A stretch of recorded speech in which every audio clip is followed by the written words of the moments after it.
Have you ever looked around your home and asked yourself, if you only had 48 hours to clean, where would you start? And in today's video, I'm going to tell you a true story. An 80-year-old Japanese woman living alone in the U.S. spent her last 2 days before moving out cleaning every corner by hand, not because anyone told her to, but because she wanted to let go on her own. No cleaning service, no rushing, just doing a little at a time.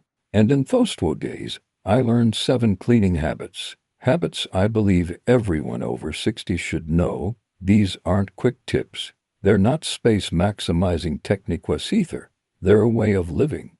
A way of looking at each item and asking, home. I keeping this for? A way of choosing to keep an old wooden comb instead of a new set of chairs. A way of writing a small note to go with a gift so no one has to guess later. A way of wiping down a wall to close a memory without erasing it. And most importantly, a way to let the house and mind breathe again. If you've ever felt suffocated by your belongings, ever thought old age meant not having the strength to clean, or ever wished to live a little lighter, this video might help you begin. Don't forget to like, share, and subscribe. If you find this content helpful, your support keeps us going. Thank you for being here. I got a call from Mrs. Nora on a Thursday morning. Her voice was still as gentle as always, but this time she said they would come clean out her house Saturday morning.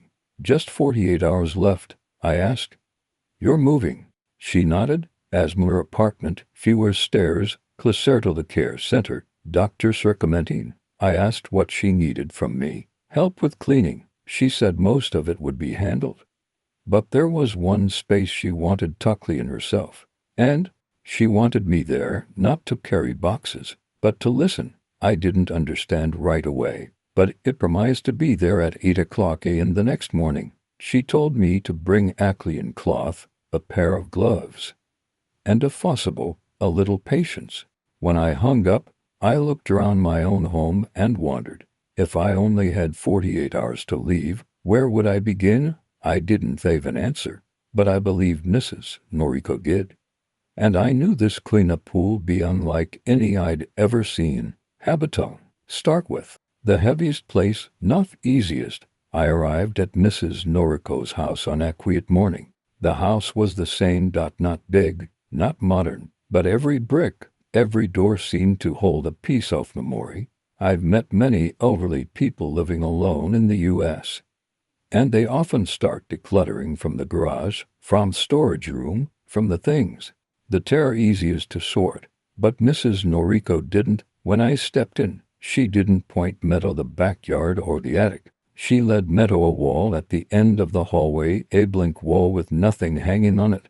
But when she placed her hand on it, I could see 4 faint square marks, as if a photo had been hanging there for a very long time. She said this used to be where her son's photo hung. After Hepist, she took it down, but the marks remained. For many years, she hadn't dared touch that part of the wall, not because she was weak, but because she was in single quotes tred. Today was different. She took a cloth and slowly wiped each corner of the wall. Wiped it as if she were gently touching past one last time.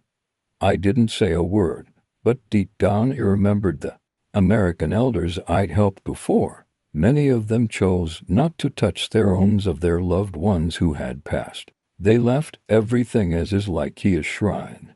That's how they honored memory. But Mrs. Noro didn't keep the photo. She hadn't turned the place into a shrine.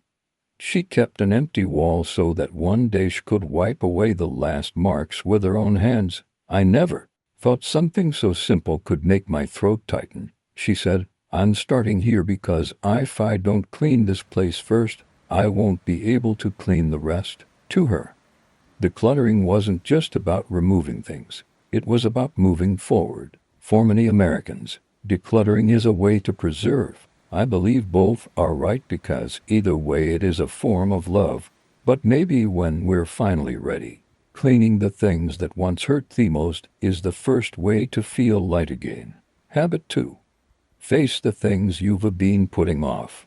After wiping down the old wall, Mrs. Noriko stood silently for a moment, then walked over to a small wooden table by the window.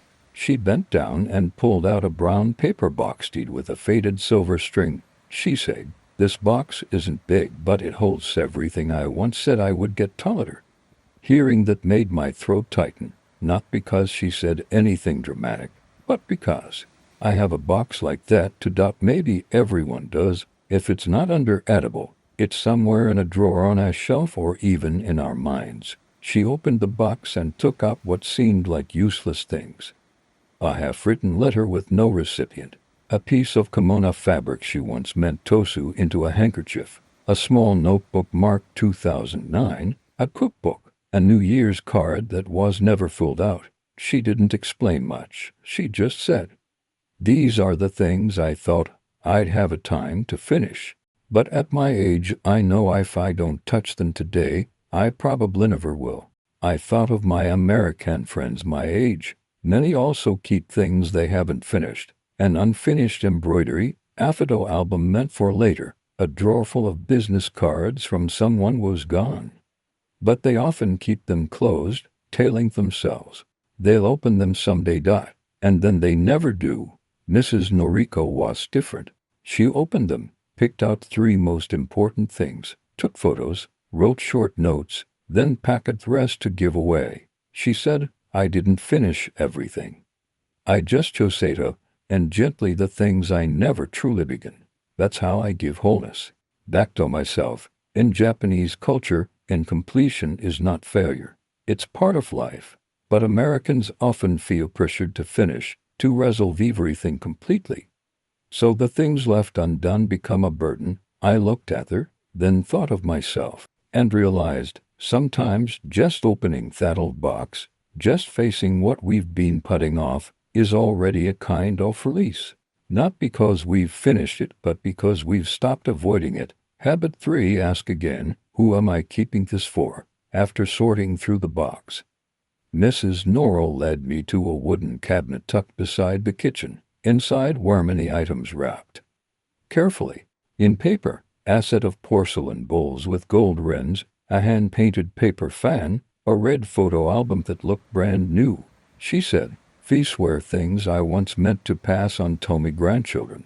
Then she paused, looked straight at me, and asked, "Frank, if you were the one opening this cabinet after I'm gone, would you know which things mattered?" I hesitated. She smiled gently. She said, "Years ago, I kept them because I thought my grandchildren would need them.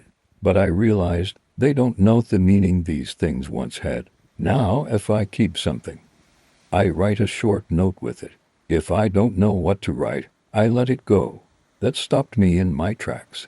I'd helped some American friends clean out their parents' homes after they passed. There were times they cried over boxes. Not because of memories, but because they didn't know how to keep or toss. They didn't know which cup their mom liked, which coat did their dad wear on New Year's. Americans often keep things to hold emotional value. But without the context, the item becomes a weight. Mrs. Nora was different. She chose to keep fewer things, but with clarity. If it belonged to her husband, she labeled it. If it was from her son, she added a note. If no one needed it, she gave it away. I asked if she worried people would judge her. She said, "I'm keeping what holds meaning for me. The rest I won't leave behind for others to guess. That's how I show them respect." I thought of my own home. How many things I've kept, and no one knows why. And if tomorrow, would anyone have the patience to ask about each one? Maybe it's time to ask myself again, who am I keeping this for? For me, for someone else, or for some vague fear that letting go means losing connection? Mrs. Noriko's habit isn't just letting go. It's choosing what to keep with reason, with purpose, with a message. Like a letter left behind when you're no longer here. To explain, habit 4, cling to the rhythm of your body, not the pressure of time. After sorting the cabinet and dividing things up, I stood to carry the box outside. But Mrs. Naro gently told me to toss it back down. She opened the tea cabinet, poured us water, and said, "Rest a little first. Don't rush." I was surprised. She said, cleaning the house is like working out. Doing more don't mean it's better. I asked how she usually cleaned. She said, I always clean in 3 rounds with 2 hands on don't breath.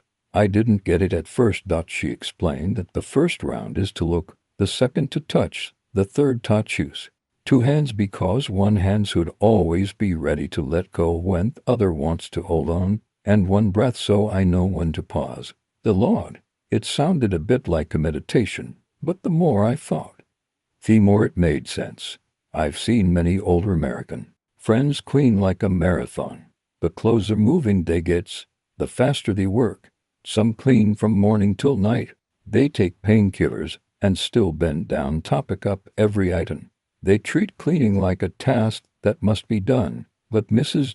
Narrow cleaned like she was having a conversation, looking at each item, touching it, asking a question, then deciding. I found that approach gentler and kinder to oneself. When I asked if she worried about running out of time, she said, I'm not cleaning to finish. I'm cleaning to let go of each thing fully. That made me pause.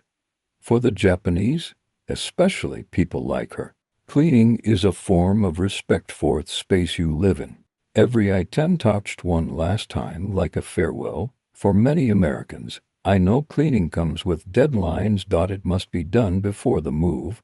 The house must be empty before signing papers. So, cleaning often becomes stressful. Then exhaustion. Mrs. Norrell was different. She let her body set the pace. When her heart beat fast, she stopped. When her shoulders ached, she sat. When her mind wasn't ready, she simply looked. And because of that, she never felt drained. Even at 80, I learned that if we clean by the rhythm of our body, not the ticking of the clock, the house stops being a battleground.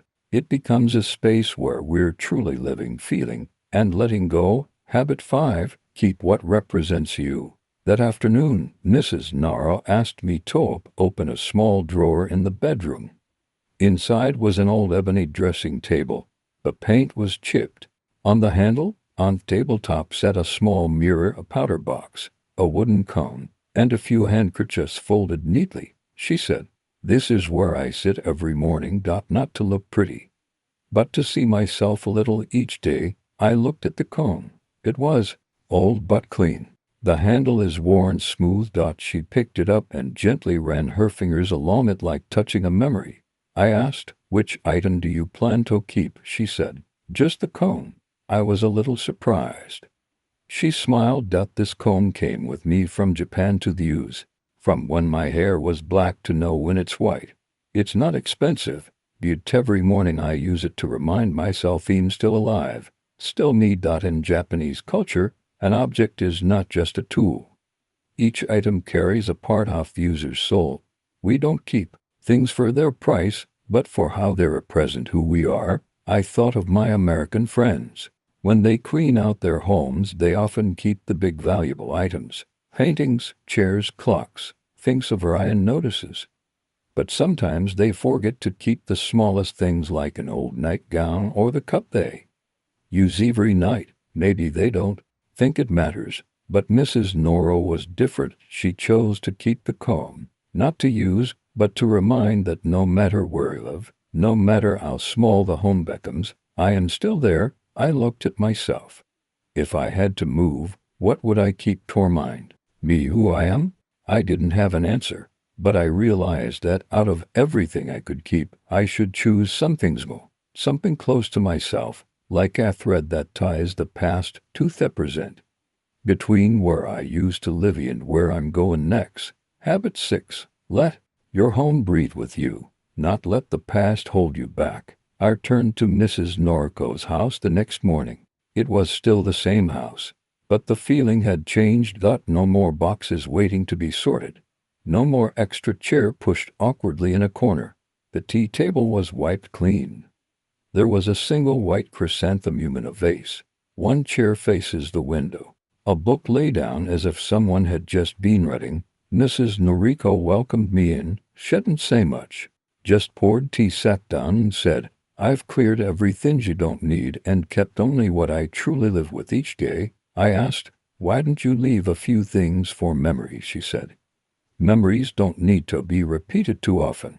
Every time you walk through this home, I don't want to see the me from 30 years ago. I want to see who I am today. I once heard older Americans say their home is a place to store the past. They hang family photos everywhere, keep letters, hold on to their grandchild's toys even when the child is grown. That's how they keep a part of their life. But sometimes that everything keeps them from moving forward. Everywhere they look, they see what's gone. Mrs. Noriko was different. She didn't hide memories. She only kept parts of memory that still live in the present. A dish towel, a notebook, a pair of chopsticks that fit her hand. Her home wasn't empty. But it was light because it wasn't held down by things that had already ended. I asked, "Do you feel regret?" She shook her head. "I don't need more things to remember. I need space to breathe." A simple sentence, but it stayed with me. I've had mornings where I woke up and felt overwhelmed by my own home. Not because it was messy, but because everything in it made me feel unfinished. Mrs. Noro was different. When she walked into a room, nothing pulled her back. Everything gently reminded her that she is still living today here. And that is a kind of freedom I began to crave. Habit 7. Leave behind what you want others to know. I stood up, ready to leave. The cleaning was done. Nothing left to sort, nothing hidden in drawers. Mrs. Noriko walked me to the door. Her steps were slow but steady. I thanked her and stepped off the porch, heading toward the car. But after a few steps, I turned around and asked, "Is there something you want others to know? I mean, after you're gone, if someone opens a cabinet or steps into that room, what do you want them to see?" She was skeet, then nodded, told me to wait a moment. She went inside and came back with a folded paper in a plastic sleeve.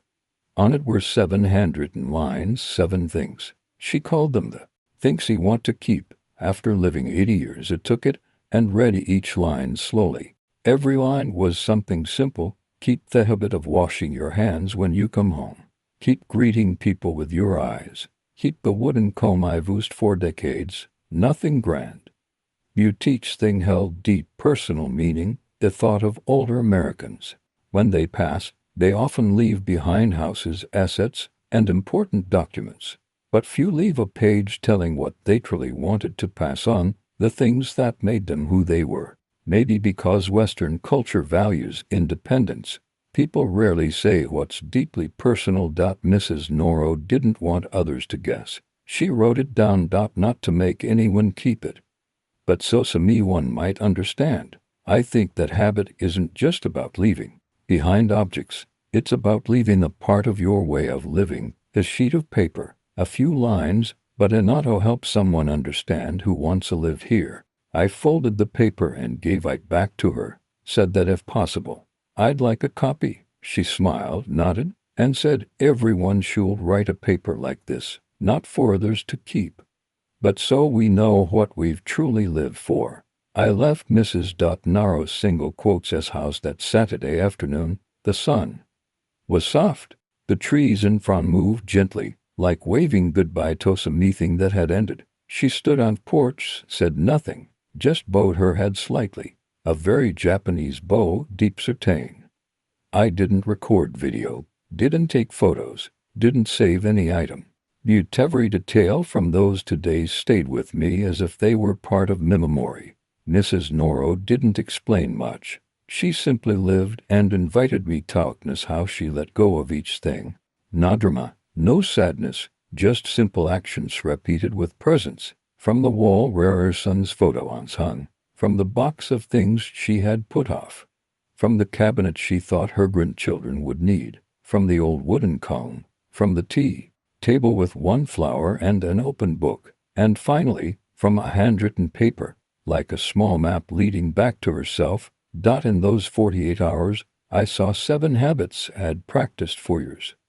Start with the heaviest place. Face what you've put off. Ask who you're keeping things for. Clean by the rhythm of your body. Not deadline. Keep what represents you. Let the house breathe with you, not hold you back. And finally, write down what you want others to know. I used to think cleaning the house was tiring. But Mrs. Noriko showed me it can also be a way of living, a way to slow down, to breathe, to remember, and then to move on. If you've stayed until now, maybe you're also thinking about your own home.